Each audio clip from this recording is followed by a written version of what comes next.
Welcome to my kitchen. I'm Tiara, and today we're going to be baking one of my all-time favorite things, and that is gingerbread cake.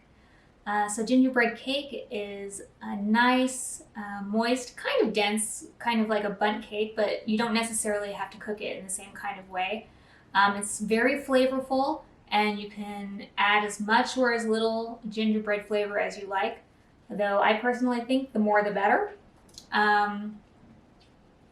And it's really easy to make, and it's a little bit different than other cakes we've done, but it's not difficult at all. So let's go ahead and get started. All right, we have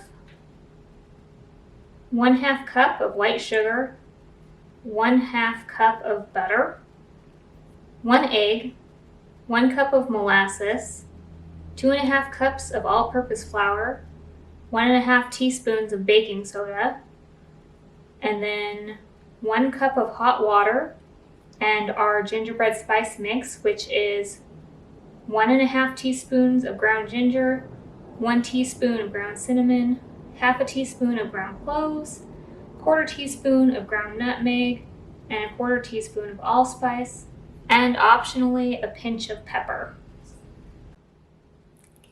First thing that we're going to do is cream together our butter and our sugar.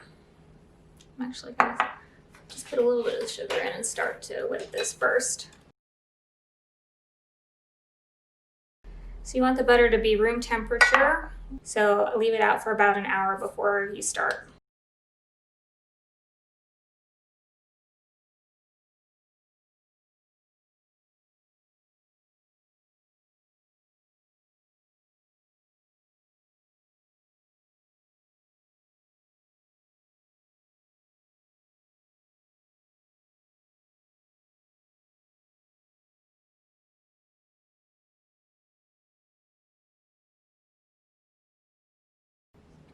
Once your butter and your sugar are creamed together, they're nice and fluffy, the butter has turned from a bright yellow to a very pale yellow. We're going to add in the egg.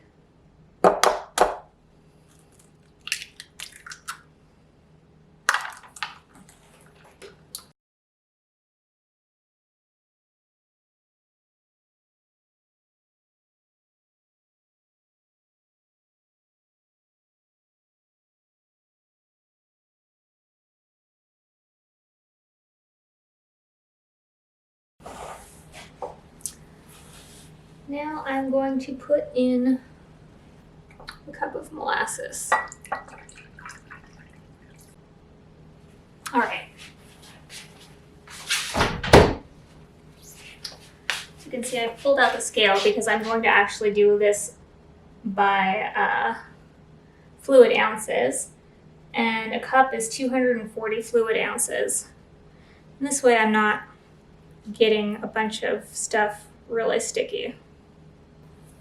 It's 240 mLs, not fluid ounces. That would be a lot.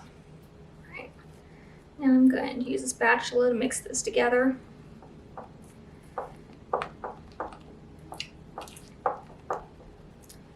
Then we're going to sift in the flour. Well, not like that. Okay. Without dropping it into everything. Sift in the flour, the baking soda, the salt, and the spices.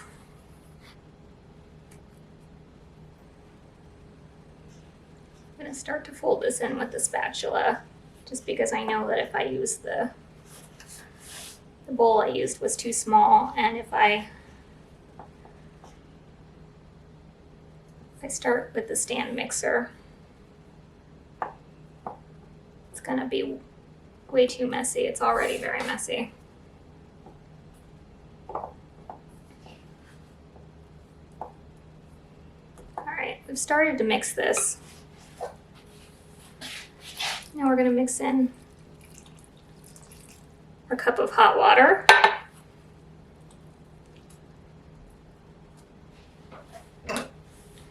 Why hot water? Because the molasses is very sticky, and the hot water will help pull everything together.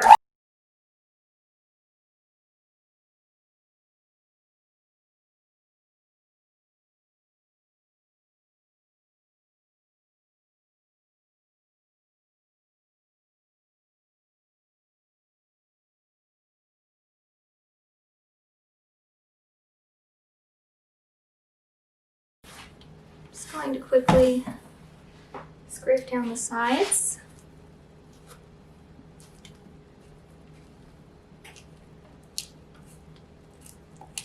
As you can see, the mixture is very liquidy, and that's fine because you just put a bunch of hot water in it.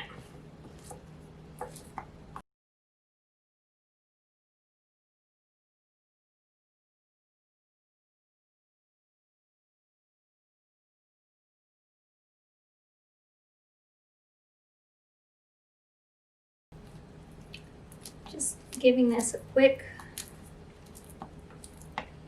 stir with the spatula to make sure everything is incorporated and I didn't mix anything off of the bottom.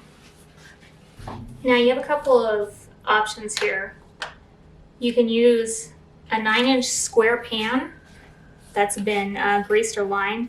What I'm actually going to do is bake into these little holiday tins because I'm going to do some socially distanced baking drops for friends.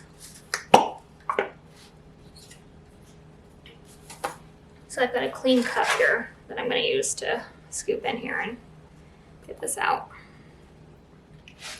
I'll start by putting about a cup of batter into each. See how I feel.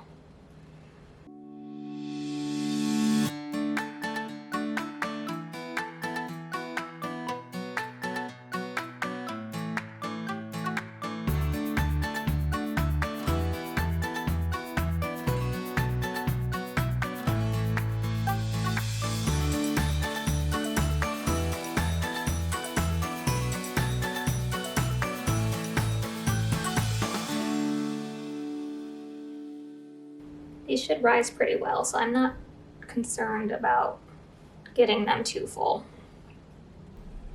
All right, so these are gonna go into the oven at 350 degrees. If I was doing one pan, I'd probably cook them for about an hour, but I'm gonna check these after half an hour and see how they are.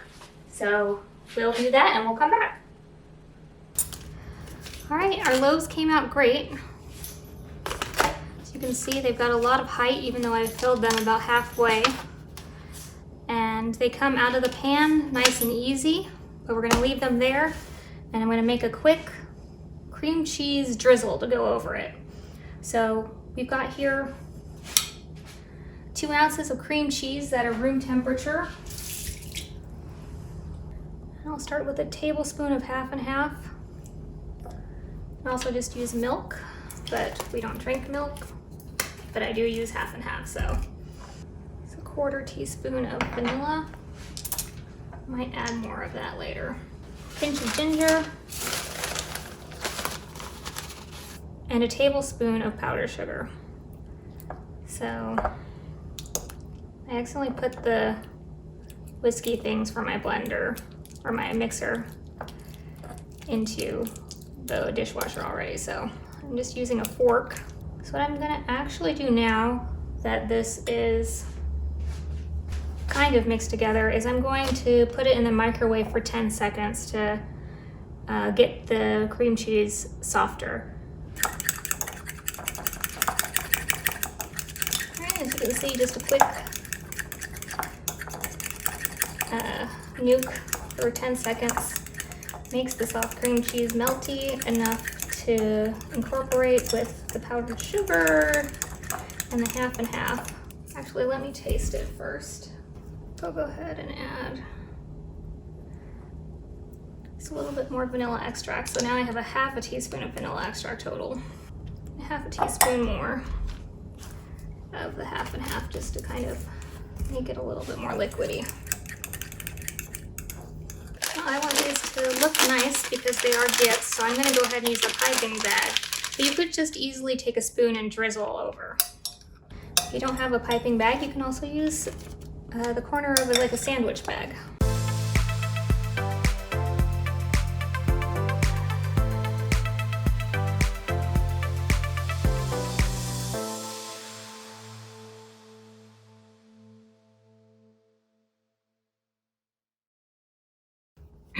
So there you have it. So now these are ready to eat or to give to friends.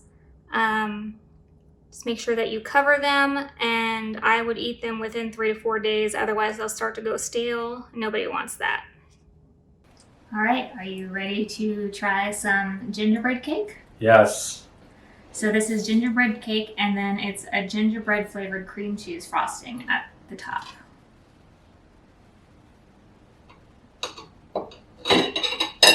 You can definitely have more than this little tiny piece. I'm just cutting an initial piece for you to try. Okay.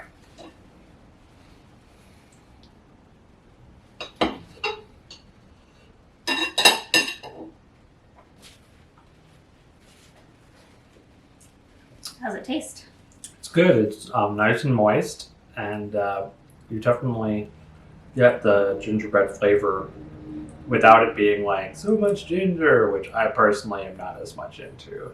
I am very much into so much ginger, but I've tried to keep it nice and balanced. I think that's good. Yeah. I'll probably eat more of this. Well, anyway, thank you for joining me and learning how to bake this gingerbread cake. You can make cupcakes out of this, or one big cake, or as I did, you can make loaves to give to friends and family for the holidays. Whatever you do, I hope you enjoy it. Don't forget to hit the like button and the subscribe button. And if you have already, thank you very, very much for your support. I really appreciate it. And we'll see you next time. Thanks. Bye-bye.